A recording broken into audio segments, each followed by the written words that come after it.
Muscular dystrophy is a group of diseases that cause progressive weakness and loss of muscle mass.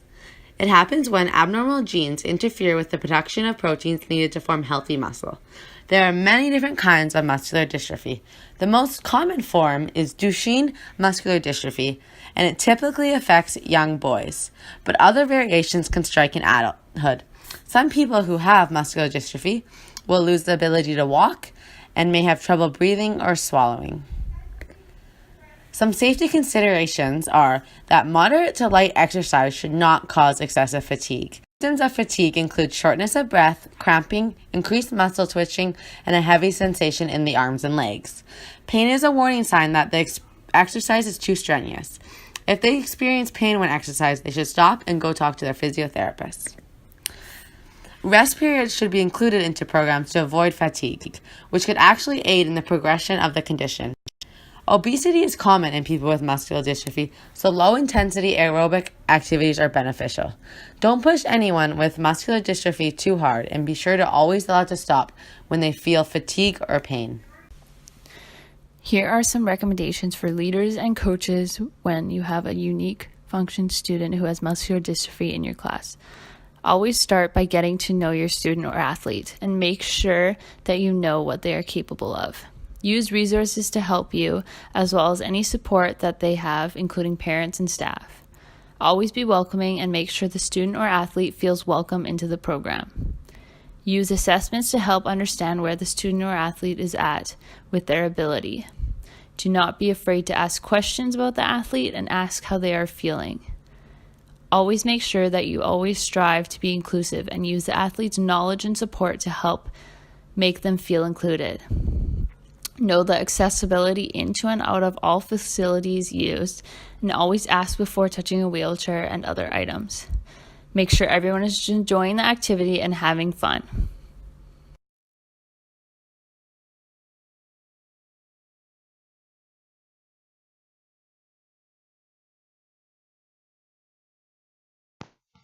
Here's a video about a boy with muscular dystrophy playing on his high school football team. I heard that Tyler Anderson is like the best running back in the island. Who's I don't he know going that up for against? sure. Who's going to cover him? Possibly me. Ah, nice. Naji Nizam is a senior here at Port Jefferson High School who struggles with muscular dystrophy. Starting last year as a junior, he had an interest in playing football, and all of us are actually very nervous about that, given his challenges that he struggles with. But because Naji is very determined, he went forward and pursued his dream of playing. Naji came up to me. We were talking about, him playing football. I thought that was a great idea, and he had worked hard to get to where he was physically, and to overcome his disability was a great thing to see him get out on the field. But unfortunately, it didn't last long his junior year. He was out, he hurt his knee. He was out for the rest of the year. Playing sports is a struggle for him, but he doesn't let that get him down. And you look at him and you see success only because he wants to succeed in everything he does. And football is part of that. Education is part of that. And there is nothing that can get Naji down. I recall coming to see my brother play on this field, and I don't say, oh, well, can I play football when I'm in high school or later in my life? And they said, no, you can't. I just say, why? And they said, well, just because. You have muscular dystrophy, you can't. So as a 9-year-old, 10-year-old child, I just say, oh, okay. My limitations are set. This is what the doctors say. This is what everyone says I can do and what I can't do. All I knew at that time was that it meant that I can't do the same thing as other children. And what I can and can't do is outlined by what the adults would tell me. I felt like I would have like this sense of pride wearing like the uniform. You went through so much to be able to wear that jersey, And that's when I really began pushing the boundaries and pushing the limits and just not giving up when things seem tough. It really goes to show you that anyone can really do anything that they really truly set their mind to. Because I went through a lot in order to get where I was to play football. Some of the main characteristics of obesity is someone being abnormally overweight, and that causes them to not have certain functions that a normal individual can and does have. So, for example, the person can have a body mass index higher 30 or higher, and then their physical activity levels are very low because they can't move their arms, shoulders, backs, legs, feet, and so on. Some of the other characteristics are they have a low level of physical activity. While doing physical activity or in everyday life, they fatigue very easily. And then in training wise, in terms of muscle endurance and flexibility training, they fatigue really quickly because they don't have enough power in their body to be able to do that sort of training. And while they're doing physical activity, there is more sweating involved compared to an average individual who has a lower body mass index than 30. So our next aspect of obesity is behaviors. Behaviors in terms of someone who has obesity is that person has a very sedentary lifestyle. They have a lot of low confidence in themselves, and their self-esteem is really low because for a while or since childhood they know that they won't be able to do certain exercises or certain activities because of them being overweight. And that is what makes it harder for them to actually start physical activity. There are 3 types of obesity that we can categorize.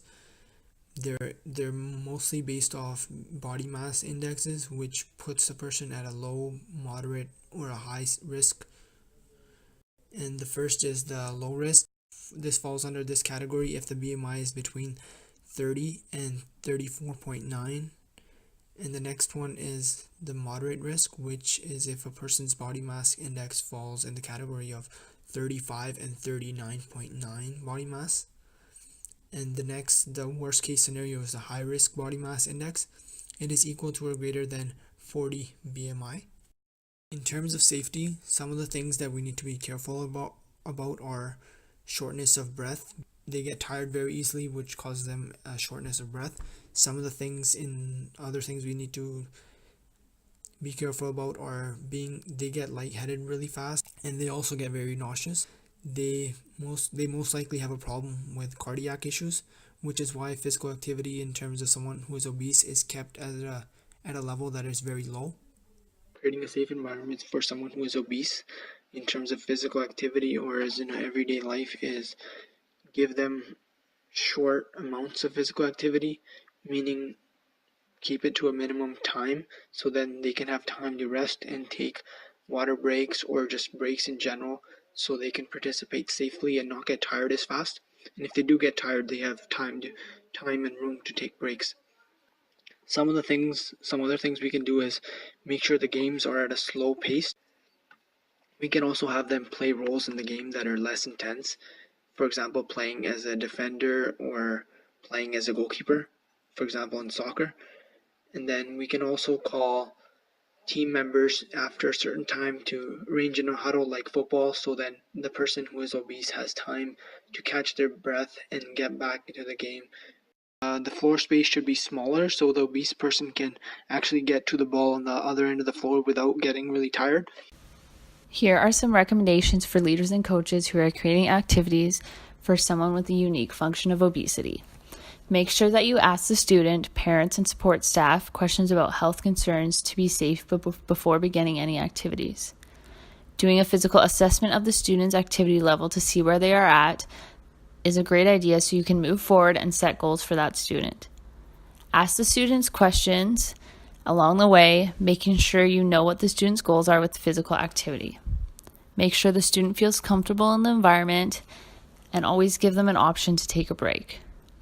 Lastly, make sure everyone is having fun and enjoying all the activities.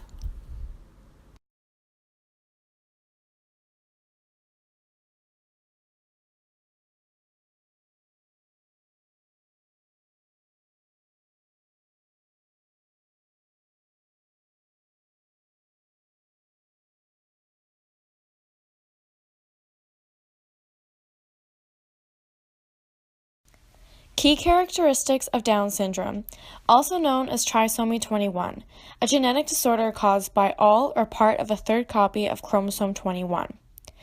Each person is affected differently. Each individual may have impairments with cognitive ability and physical growth, and their fine motor skills may be delayed, including their learning disability and delayed development. They are slower to learn skills and often need extra support as they get older. They also may have speech delay. There are a few physical characteristics of an individual with Down syndrome, such as a small nose with a flat nasal bridge, small mouth with the tongue possibly sticking out. Their eyes may slant upwards and they have a short neck, and also it can be very fragile. So just a few things to keep in mind, not just with students with Down syndrome, but anyone with unique functions. Just remembering always to have equal status relationships and making sure you're viewing each student as equal and treating them that way as well. Making sure your classroom has a positive and friendly environment is super important, making sure that all students feel comfortable. Don't assume any of the students' abilities. Get the time to get to know them and learn about them, and from there you can set goals. Another big thing, especially dealing with Down syndrome, is patience. Sometimes there can be a little bit of trouble understanding speech-wise someone with Down syndrome, but that doesn't necessarily mean that it's any less important for what they're saying. So just be patient understanding them, and those are a few just key points to keep in mind. Recommendations for PE teachers, specifically regarding Down syndrome. A huge thing is getting to know the student. So really establishing that relationship and gaining a good understanding just about the best ways they learn, or maybe some things to include in your activities that will motivate them. Another thing is to make sure you're educating yourself. Not only does this ensure that you're confident when you're teaching, but it'll also give you a chance to be more inclusive if you're kind of understanding where the student's coming from a little bit better, as well as avoiding kind of that fear factor when having a student in your class with Down syndrome.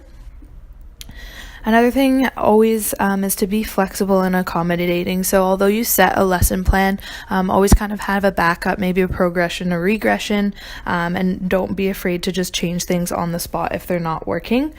Using multiple strategies is huge, especially when teaching new skills to a student. So having the visuals as well as auditorial learning is definitely a good recommendation. The last thing is asking for feedback. So just staying in touch with that student and asking if there's anything that you can do to make their experience a little bit better. Again, that really just comes down to communicating. Make sure that you're considerate of the athlete's ability to understand drills and gameplay, and make sure that they feel included. Do not be afraid to ask questions to help with creating a welcoming environment. Get help and ideas from parents and support staff to make sure everything is safe. Find out about prior activity and involvement in sport to see if the participant is comfortable with participation with non-unique functioning people. Always doing an assessment on skills to see what the athlete can accomplish, but not holding limitations so the student can have goals on what they'd like to accomplish in class. Make a routine and include the student in preparation to make sure that they feel included and know what to expect. Lastly, always make sure that everyone is enjoying the activity and that they're having fun. So here's some practical strategies that you can actually implement, especially as a PE teacher. One huge thing is to educate the peers. So by establishing that kind of team environment and making sure all your students are aware and understanding of one another is going to take away any of those assumptions or judgments that might naturally be made right off the bat if no one's been educated. Can incorporate a safe zone, again, depending on your student after you get to know them, just having that space where they can go, maybe if they forget what to do or just need a break. And again, you can use that for any student, so not just for a student with Down syndrome, but having a safe zone just for anyone to take a break can be super effective, inclusive teaching. Making sure your instructions are clear, simple, and repetitive. And by repetitive, I mean just repeating them, maybe by wording them differently or being able to show a visual, just to ensure that there's not too much to remember, and then they can follow along simply. Another thing you can do, and it's always good to ask the student if they want you to provide a lesson plan of beforehand just so they can prepare themselves. The last thing, again, kind of as mentioned before, is that environment is key. So making sure it's accessible, making sure the students kind of have that team positive environment, you're supporting one another. And again, I think that's really important in any PE situation, regardless of the unique functions that you may be faced with. Here is a short video of a kid who has Down syndrome playing basketball for his high school team. It was the first time 8th grader Owen Grosser moved off the bench and onto the court. And then he did this. Not once, but twice, scoring 2 3-point shots during a basketball game for his Michigan middle school. Owen has Down syndrome and a message. Never give up.